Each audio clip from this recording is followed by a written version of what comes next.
Hello दोस्तों, स्वागत है आपका हमारे चैनल पर, जहां आज हम लेकर आए हैं एक ऐसी खबर जो न सिर्फ भारत को हिलाकर रख देगी बल्कि यूरोप के 27 देशों की नींद उड़ा देगी। जी हां, भारत ने अब यूरोपीय देशों के खिलाफ एक ऐसी जंग छेड़ दी है जिसकी गूंज पूरी दुनिया में सुनाई दे रही है। ये जंग है ट्रेड वॉर की, ये जंग है भारत की आत्मनिर्भरता की और ये जंग है अपने सबसे पुराने दोस्त रूस के लिए। लेकिन सवाल ये है कि आखिर यूरोप ने भारत के खिलाफ इतना बड़ा कदम क्यों उठाया? इसके पीछे अमेरिका की क्या साजिश है और पीएम नरेंद्र मोदी का वो मास्टर स्ट्रोक क्या है जिसने यूरोप और अमेरिका को बैकफुट पर ला दिया? इस वीडियो में हम हर सवाल का जवाब डिटेल में देंगे, हर तथ्य को खोलकर बताएंगे और वो सारी सच्चाई आपके सामने लाएंगे जो शायद आपको हैरान कर देगी। तो वीडियो को आखिरी तक देखना, लाइक, शेयर और कमेंट करना न भूलें। और अगर आप हमारे चैनल पर पहली बार आए हैं तो देशभक्ति की इस जंग में शामिल होने के लिए चैनल को सब्सक्राइब करें और बेल आइकन जरूर दबाएं। चलिए अब शुरू करते हैं और इस पूरी कहानी को शुरुआत से समझते हैं। सबसे पहले बात करते हैं कि आखिर ये पूरा मामला क्या है। दरअसल यूरोपीय देशों ने भारत की दूसरी सबसे बड़ी oil refinery company Nayara Energy पर कड़े प्रतिबंध लगा दिए हैं। नायरा एनर्जी वो कंपनी है जो रूस से कच्चा तेल खरीदती है, उसे रिफाइन करती है और यूरोप को ही सप्लाई करती है। ये कंपनी भारत की ऊर्जा सुरक्षा का एक अहम हिस्सा है, क्योंकि ये न सिर्फ भारत की जरूरतों को पूरा करती है बल्कि यूरोप को भी रिफाइंड तेल का एक बड़ा हिस्सा सप्लाई करती है।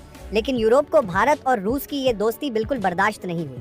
यूरोप ने साफ कह दिया कि वो नायरा एनर्जी से तेल नहीं खरीदेगा, क्योंकि ये तेल रूस से आता है और रूस उनका दुश्मन है। लेकिन दोस्तों, ये तो सिर्फ कहानी का एक हिस्सा है, असली साजिश इससे कहीं गहरी है। तो आइए अब इस साजिश की परतें खोलते हैं। यूरोप का ये कदम सिर्फ नायरा एनर्जी पर हमला नहीं है, बल्कि ये भारत की आर्थिक ताकत और रूस के साथ उसके रणनीतिक रिश्तों को कमजोर करने की कोशिश है। लेकिन सवाल ये है कि यूरोप ने भारत को ही क्यों टारगेट किया? इसके लिए हमें रूस यूक्रेन जंग को समझना होगा। पिछले कुछ सालों से रूस और यूक्रेन के बीच चल रही जंग ने पूरी दुनिया का ध्यान खींचा हुआ है। यूक्रेन इस जंग में भारी नुकसान झेल रहा है। उनके पास हथियारों की कमी है, उनके एयर डिफेंस सिस्टम्स की मिसाइलें खत्म हो रही हैं और उनकी सेना अब कमजोर पड़ रही है। यूक्रेन के राष्ट्रपति वोलोदिमिर जेलेंस्की बार बार अमेरिका और यूरोप से मदद की गुहार लगा रहे हैं। लेकिन यहाँ कहानी में एक बड़ा ट्विस्ट आता है। जब से अमेरिका में डोनाल्ड ट्रंप की सरकार बनी है, उन्होंने यूक्रेन को दी जाने वाली सैन्य मदद को पूरी तरह से रोक दिया है। हाल ही में यूरोपीय यूनियन की एक हाई लेवल मीटिंग में ट्रंप ने साफ कह दिया कि अब अमेरिका यूक्रेन को हथियारों की सप्लाई नहीं करेगा। ये जिम्मेदारी अब यूरोप को उठानी होगी। लेकिन यूरोप के पास न तो इतने संसाधन हैं और न ही वो रूस के खिलाफ सीधे टकराव में जाना चाहता है। तो यूरोप ने क्या किया? अमेरिका के दबाव में आकर यूरोप ने भारत को टारगेट करने का फैसला किया। यूरोप जानता है कि भारत रूस का सबसे बड़ा तेल खरीदार है। अगर भारत पर दबाव डाला जाए तो रूस की अर्थव्यवस्था पर भी चोट पहुंचेगी और यहीं से शुरू होती है असली साजिश। दोस्तों, यूरोप के इस कदम के पीछे अमेरिका का दबाव साफ दिखाई देता है। लेकिन मजे की बात यह है कि अमेरिका खुद रूस से तेल खरीदने में कोई गुरेज नहीं करता। अगर अमेरिका रूस से तेल खरीदकर उसे रिफाइन करके यूरोप को बेचे तो यूरोप को कोई दिक्कत नहीं होती। लेकिन जब भारत वही काम करता है तो यूरोप को भारत पर प्रतिबंध लगाने में कोई हिचक नहीं होती। ये दोहरा रवैया साफ दिखाता है कि ये प्रतिबंध भारत की आर्थिक ताकत को कमजोर करने और रूस को अलग थलग करने की एक सोची समझी रणनीति है। लेकिन भारत वो देश नहीं है जो चुपचाप ये सब सहन कर ले। अब बात करते हैं भारत के उस मास्टर स्ट्रोक की जिसने यूरोप और अमेरिका को हिलाकर रख दिया है। हमारे प्रधानमंत्री नरेंद्र मोदी जी 25 जुलाई को यूके और मालदीव की 4 दिन की यात्रा पर जा रहे हैं। ये यात्रा सिर्फ एक कूटनीतिक दौरा नहीं है, बल्कि भारत की ताकत का एक ऐसा प्रदर्शन है जो यूरोप को सोचने पर मजबूर कर देगा। इस यात्रा के दौरान कई बड़े धमाके होने वाले हैं। सबसे पहले भारत और यूके के बीच एक फ्री ट्रेड एग्रीमेंट FTA पर हस्ताक्षर होने की पूरी उम्मीद है। ये समझौता भारत की अर्थव्यवस्था को और मजबूत करेगा, क्योंकि ये न सिर्फ व्यापार को बढ़ाएगा बल्कि भारत को यूरोप के बाजारों में और गहरी पैठ बनाने का मौका देगा। लेकिन दोस्तों, ये तो सिर्फ शुरुआत है। भारत ने हाल ही में अपने 5वीं पीढ़ी के fighter jet AMCA advanced medium combat aircraft के इंजन डेवलपमेंट के लिए एक और बड़ा कदम उठाया है। भारत ने ब्रिटेन को पूरी तरह से नजरअंदाज करते हुए फ्रांस के साथ $8 बिलियन की डील साइन की है। ये डील ब्रिटेन के लिए किसी बड़े झटके से कम नहीं है, क्योंकि ब्रिटेन इस प्रोजेक्ट का हिस्सा बनना चाहता था। लेकिन भारत ने साफ कर दिया कि वो अपने रणनीतिक हितों को पहले रखेगा। ये डील न सिर्फ भारत की सैन्य ताकत को बढ़ाएगी बल्कि यूरोप को ये भी दिखाएगी कि भारत किसी के दबाव में झुकने वाला नहीं है। लेकिन दोस्तों, ये जंग सिर्फ भारत की नहीं है।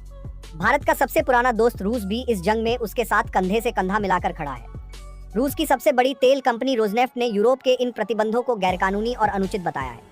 रोजनेफ्ट ने एक बयान में साफ कर दारे इन बराली दोजनेफ्ट ने यूरोप के दोजनेफ्ट ने इस जंग में बारात की समदार आरे इस बरा समली कहा कि यूरोप की ये कार्रवाई न सिर्फ भारत की ऊर्जा सुरक्षा पर हमला है, बल्कि पूरी दुनिया में अपनी दादागिरी दिखाने की कोशिश है।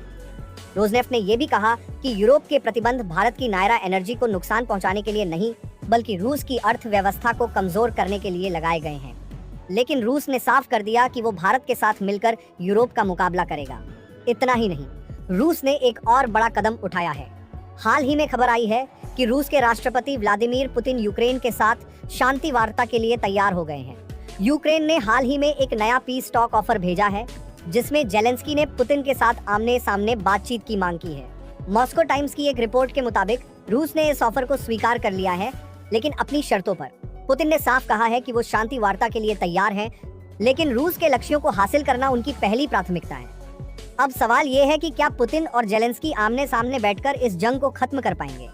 क्या रूस और यूक्रेन के बीच शांति हो पाएगी?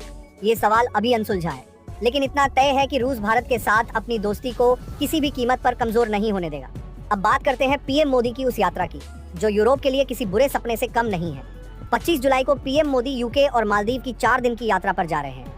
ये यात्रा सिर्फ कूटनीतिक नहीं है, बल्कि भारत की रणनीतिक ताकत का एक बड़ा प्रदर्शन है। इस यात्रा के दौरान पीएम मोदी यूके के नए प्रधानमंत्री कीर स्टारमर से मुलाकात करेंगे, जो सत्ता में आने के बाद उनकी पहली मुलाकात होगी। इसके अलावा मालदीव के साथ भी भारत कई बड़े समझौते साइन करने की तैयारी में है। मालदीव भारत का एक अहम रणनीतिक साझेदार है और इस यात्रा के दौरान दोनों देशों के बीच रक्षा और व्यापार से जुड़े कई समझौते हो सकते हैं। लेकिन दोस्तों, इस यात्रा का सबसे बड़ा धमाका है भारत और यूके के बीच होने वाला फ्री ट्रेड एग्रीमेंट। ये समझौता न सिर्फ भारत की अर्थव्यवस्था को और मजबूत करेगा, बल्कि यूरोप को ये भी दिखाएगा कि भारत उनके प्रतिबंधों से डरने वाला नहीं है। इस समझौते से भारत को यूरोप के बाजारों में और गहरी पैठ बनाने का मौका मिलेगा और यूरोप को ये समझ आएगा कि भारत के बिना उनकी अर्थव्यवस्था भी अधूरी है। दोस्तों, इस पूरी कहानी में एक बात साफ है कि भारत और रूस की दोस्ती अटूट है। रूस ने बार बार साबित किया है कि वो भारत के साथ हर मुश्किल में खड़ा है, चाहे वो रक्षा सौदों की बात हो, तेल व्यापार की या फिर कूटनीतिक समर्थन की। भारत भी रूस के साथ अपने रिश्तों को और मजबूत करने के लिए हर संभव कदम उठा रहा है। हाल ही में भारत और रूस के बीच कई बड़े रक्षा और ऊर्जा समझौते हुए हैं, जो दोनों देशों की साझेदारी को और गहरा करते हैं। तो दोस्तों, ये थी वो पूरी कहानी जो यूरोप और अमेरिका को बेचैन कर रही है। भारत का ये मास्टर स्ट्रोक न सिर्फ हमारी आर्थिक और सैन्य ताकत को दिखाता है, बल्कि ये भी साबित करता है कि भारत अपने दोस्तों के लिए किसी भी हद तक जा सकता है। पीएम मोदी की ये यूके और मालदीव यात्रा न सिर्फ भारत की कूटनीतिक जीत होगी, बल्कि यूरोप को ये भी दिखाएगी कि भारत अब वो पुराना भारत नहीं है जो दबाव में झुक जाता था। भारत ने साफ कर दिया है कि वो न सिर्फ अपनी ऊर्जा सुरक्षा को बनाए रखेगा, बल्कि अपने रणनीतिक हितों को भी हर कीमत पर सुरक्षित रखेगा। अब देखना यह है कि यूरोप और अमेरिका इस जंग में अगला कदम क्या उठाते हैं। क्या यूरोप अपने प्रतिबंधों को हटाएगा?